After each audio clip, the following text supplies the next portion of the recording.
Now, I wager there might be a couple Star Wars fans in the audience. I'm not sure. Don't put your hands up. I want to hear you guys, Star Wars fans. Yeah! So my name is Eric Johnson. I've been your host all weekend for the rest of the day. And this is my co-host, Samantha Hoover. Hi, everybody. Samantha Hoover, everybody.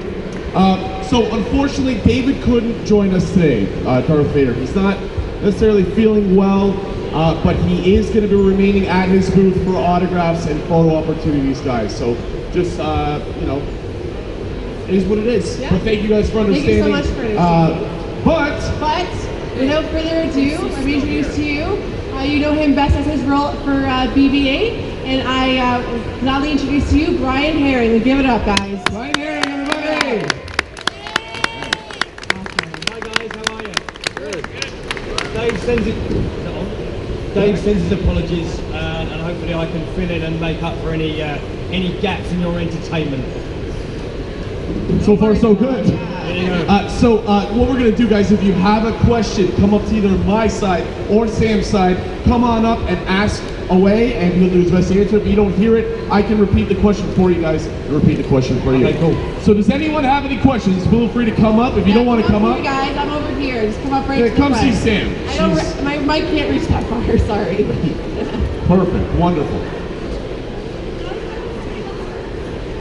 Okay, first of all, we have Kelly. What's your question? Hello. How long have you been in the desert filming? How long was I in the desert filming? We went out to Abu Dhabi for The Force Awakens. We were out there for about 3 weeks, and I think the hottest it got was about 110 degrees out there. It was fairly, well, it was hellish actually. They gave me a really nice green nylon onesie with a hood on it, and so when you zip that up and you put the hood up, you just immediately start to rain on the inside. So I have my own weather system in that thing. And we were out there for 3 weeks, and we were shooting it. We shot fairly quickly. The film was mostly shot chronologically, so we shot it pretty much in the order that you see it in the movie, except the attack on Jakku at the beginning of the film. That was shot at the night. The night shoots were shot on the back lot of Pinewood Studios. And what you probably can't see whilst watching the movie is that it was raining, and it was raining hard sometimes as well. We had to stop shooting a couple of times because because the rain was so bad.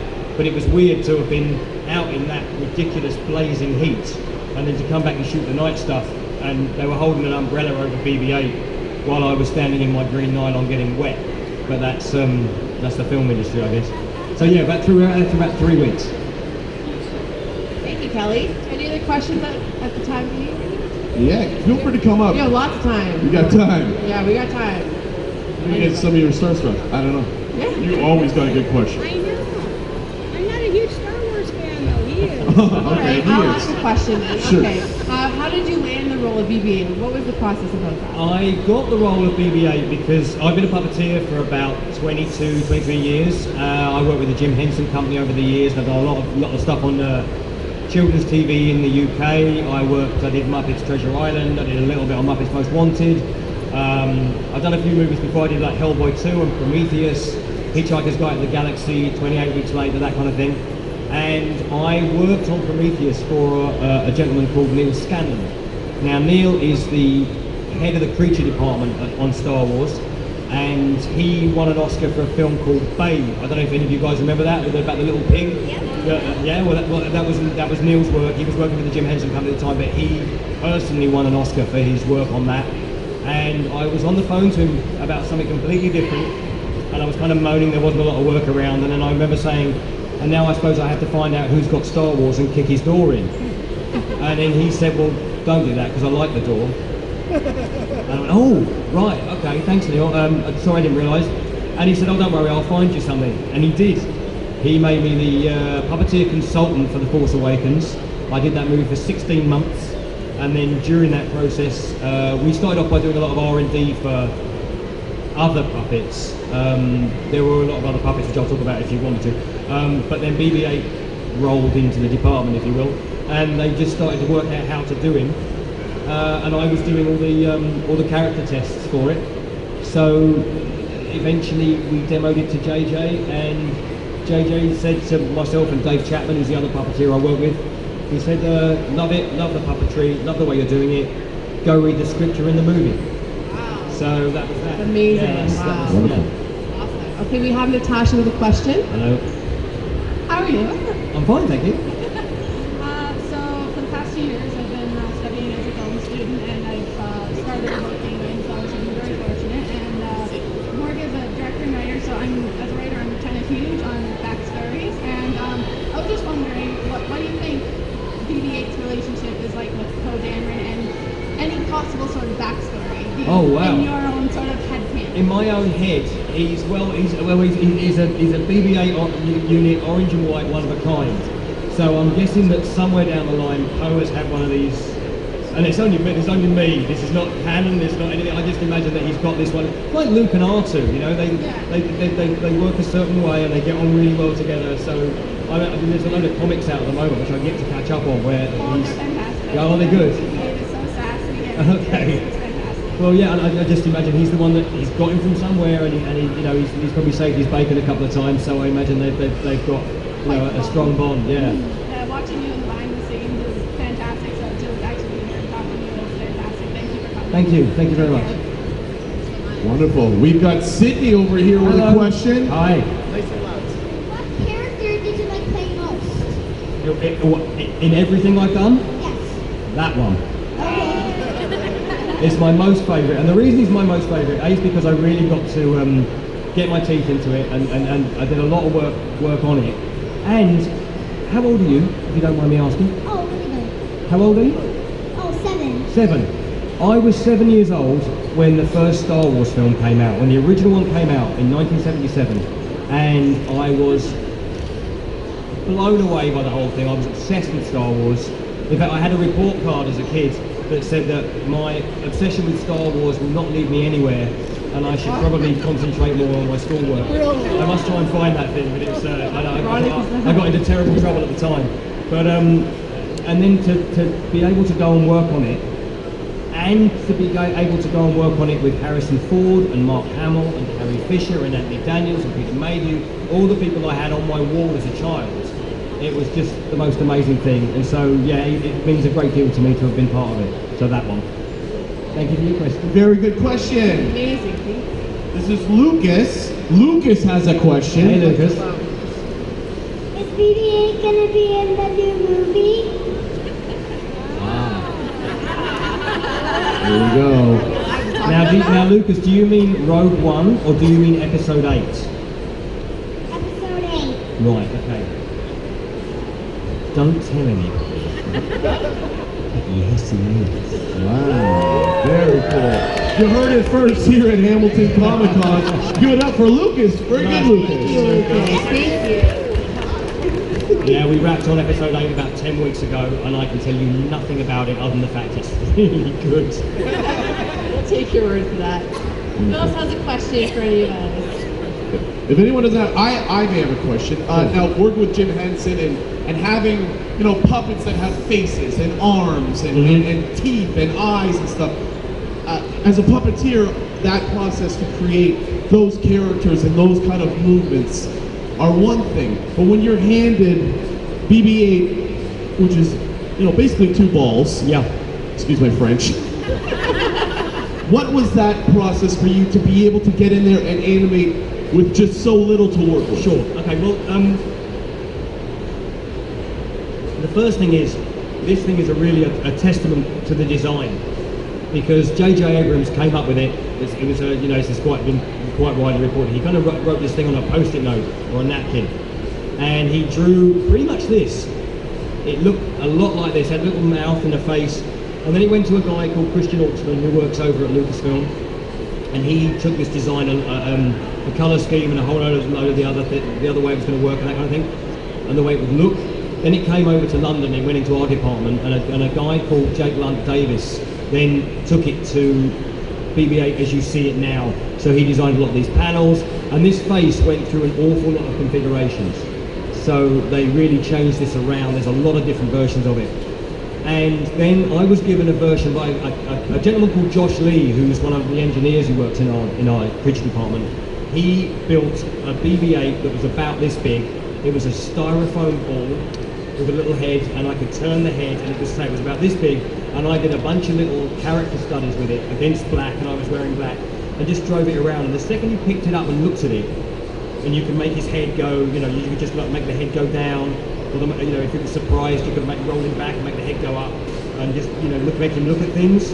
And the second you started to play around with it, you realised you could get a lot of movement and a lot of feeling out of something that can actually only sort of look down and look up and have the head turn. I mean, R2-D2, who I am a big fan of, I love R2. A lot of R2's acting is done in the sound edit, because he just kind of turns his head and he rocks backwards and forwards, and then Ben Burtt and those guys back in the 70s made all those noises up.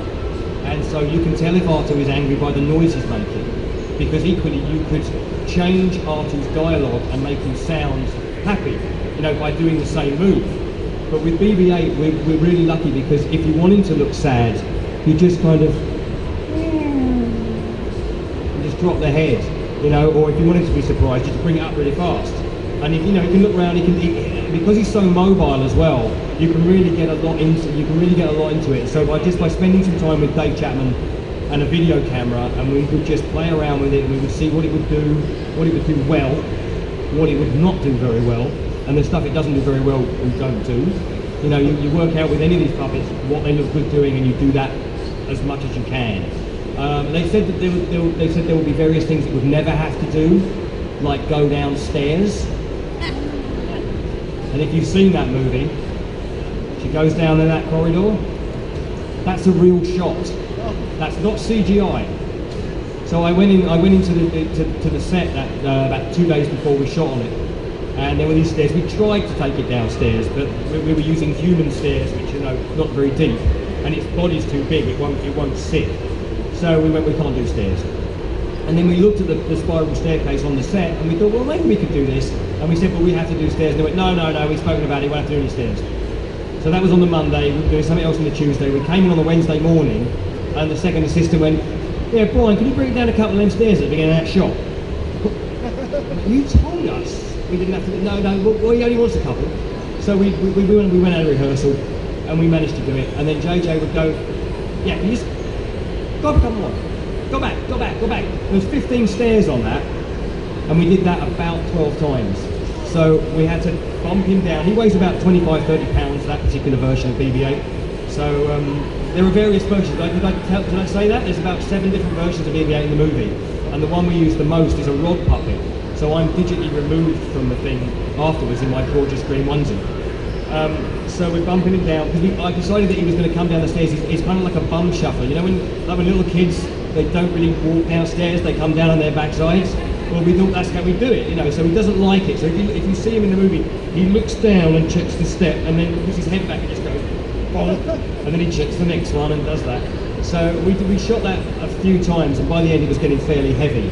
But again, we just developed a vocabulary of movement for him, and then once you kind of realise what his attitude is and what his personality was, that's how he would attack any particular thing. That process seems very interesting, to start with something and then create it, not only to make it human in a way of movement, but then also to take that human level and then create a personality on top of that. Yes. Do you feel that a lot of your personality as an actor, as a person in the world, gets put into your character? Yeah, I mean, this one particularly, he's got a lot of my timing. Yeah. And sort of a lot of the head cocks and things like that, and yeah. So yeah, there's a bit of me in there. The other thing I looked at it. There's if you've seen the documentary on the Blu-ray of The Force Awakens, there's a shot of me walking alongside it for a camera test, and they're putting it along wheels. And I looked down at it, and up until that point, we'd really only ever seen it on a bench. So you don't realise how small he is until you stood with him. And I looked down, and I thought he's like having a little dog. It's like a little Jack Russell Terrier. It's bigger than a Jack Russell, but it kind of had that feel of a faithful dog and a small child. So I kind of tried to combine a bit of kind of wily toddler, I really want this and I'm going to get it, with a very intelligent, possibly loyal and fierce dog. You know, when he has to be, you know, when you get those little dogs and they protect things. So that was kind of that was the personality that went into it, really. Interesting. I think we've got to push over here with Samantha. From Illyria. I know a girl with a costume just like that. How does BB8 work? How does he work? Okay. And wait, I forgot what I was going to say. It happens. Don't worry. I'll start with that, and then if you remember, jump in. Okay, so as I said, there's 7 different versions, and the first one that we used the most was a rod puppet, which has got rods coming out of the back. There's like a rail system here for the head. So I have a control on one of these rods, it's like handlebars. I'm about 5 feet behind him. So I can pitch the head forwards and backwards like this, and then by moving the handle I can make the head do this and this. And then the other puppeteer who works with me is a guy called Dave Chapman. We work together a lot, and we've been working together for years. And Dave has a remote control unit, and he can turn the head left and right. So if we want the head to look up and to the left, we've got to bring it back, pitch it over, cock it over, and then he's got to turn the head at the same time. So we have to work together and really kind of nail that performance. I also, if I wanted to go forward, I push it. I know it's a really simple thing to say.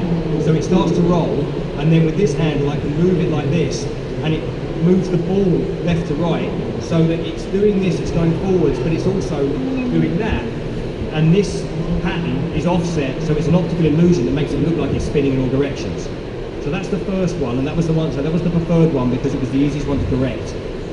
Then there are 2 other versions called the trike, and they've got an axle in this side and an axle in this side, depending on which side the camera is. They've got wheels on the back, and that's a remote control one. And Dave Chapman runs the head for that, and another guy called Matt Denton. Oh, you remember now? Okay. How many scenes were in the movie, and how many scenes was BB8 in? How many scenes in the movie? Oh, I really don't know. Hundreds. You're going to pull up the DVD directory. Yeah, but BB8 was in a lot of them. I know that much. I know that. But back to this thing, we had Matt Denton drove them because he designed them, and the thing went so fast it terrified me. So I learned to drive it, and then Matt took over because I just like, you're going to be better at this. So Matt would drive that version, and Dave would run the head, and I'd do lights and things like that for him. Then there's one that sits on a plate, and we call him the wiggler. So he rolls around like this, and he can spin, and the head all goes, and we use that one a lot for close-ups, and that's fully animatronic as well. We've got one we can just fling around. It's got little wheels in it, and it rolls around and spins around, like for in the Millennium Falcon when it's escaping, we bowl him down corridors. There's one with a quick release mechanism in the head, which we fly in and out of X-Wings. And there's one they can carry. So when John Boyega is loading him into the Falcon, and it falls in on him, that's quite a lightweight one. It's still quite heavy, but that's that. And then you've got the digital version, because ILM did their own, you know, there are versions of it where they just can't use me or any of the animatronic ones, so they will do stuff digitally. But we would always do a reference pass, so I would bring the puppet through, or we'd take one of the others through, so they could see the lighting, how it sat in the sand, how heavy it was, what the performance would be like, and then ILM would go away and replicate that. So yeah, so she's gone.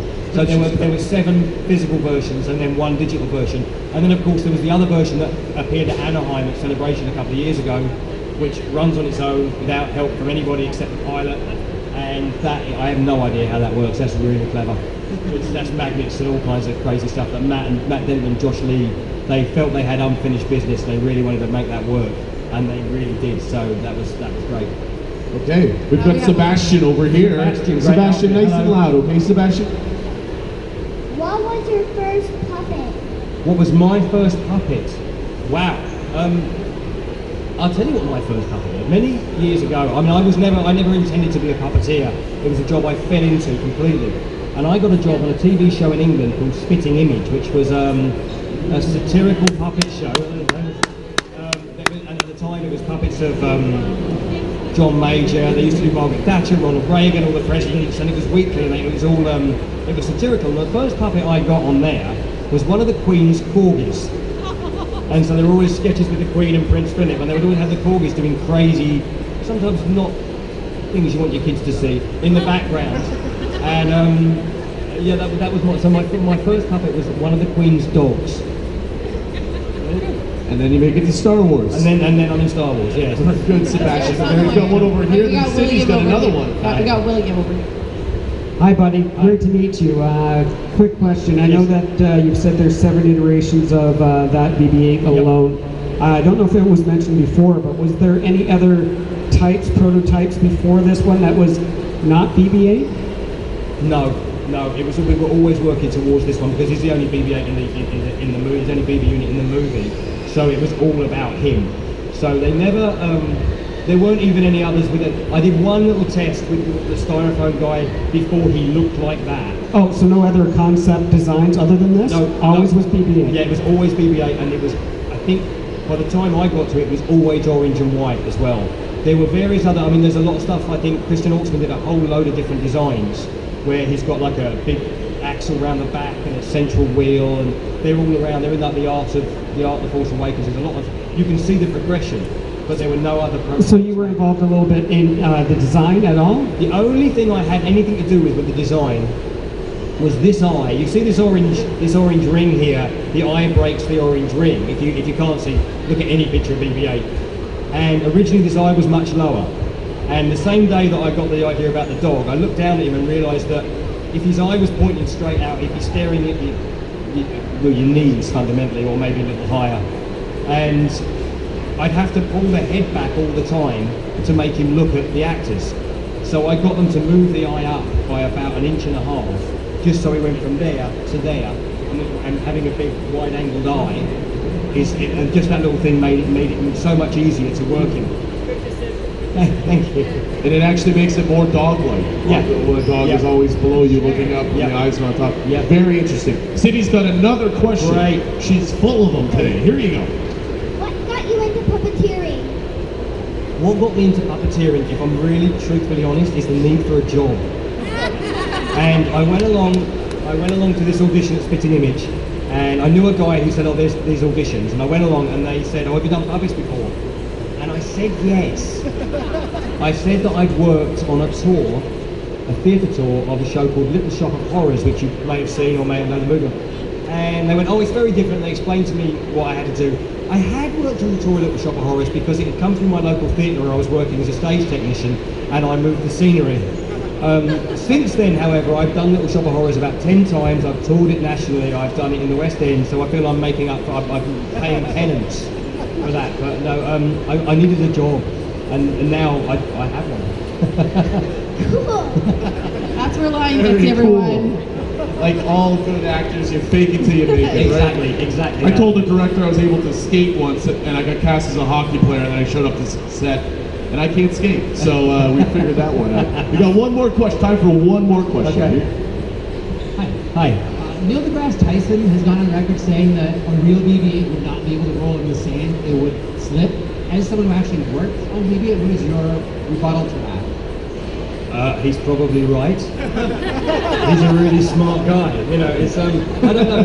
It's like BB-8 managed to get through the sand because he had a lot of drive units pushing him. So how a real one would function, the person you should ask about that is Matt Denson and Josh Lee. They'll tell you if it could work or not. We never put the actual rolling one in the sand, so I don't know. No, I'm sure he's right. Well, he is a very smart guy. Okay, we had time for one. We got time for one more if you got it. Okay. He wants to know if BB-8 is replacing R2-D2 in any sense of the form in the next movie. Sorry. Is BB-8 replacing R2-D2 in Episode 8? R2-D2 has a role to play in Episode 8. BB-8 has a role to play in Episode 8. Everybody's on. You know, Right, I'm happy. Thank you so much. Very good. Thank you so much. So that's all the time we have for the Star Wars panel, guys. Thank you. Thank you so much. So Brian, everyone, thank you so much.